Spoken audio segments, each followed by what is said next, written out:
الذين يجتنبون كبائر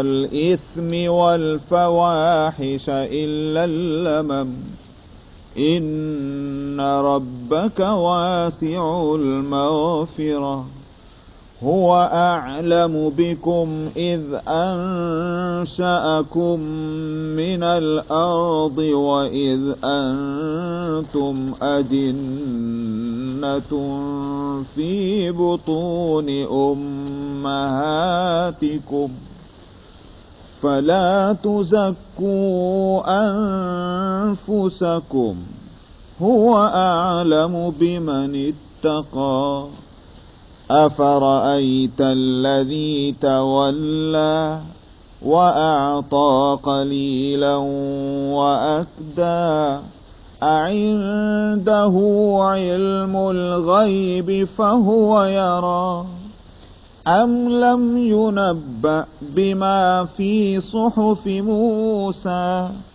وإبراهيم الذي وفى ألا تزر وازرة وزر أخرى وأن ليس للإنسان إلا ما سعى وأن سعيه سوف يرى ثم يجزاه الجزاء الأوفى وأن إلى ربك المنتهى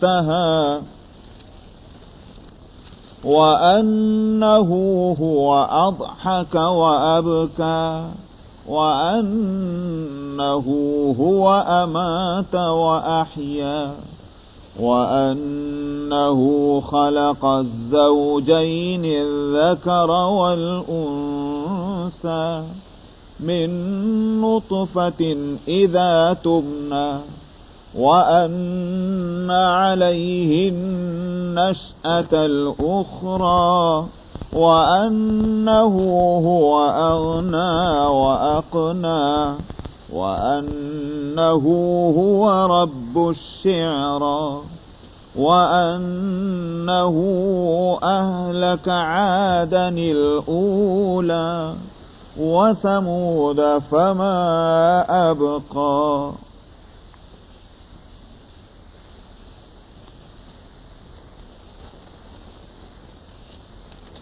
صدق الله العظيم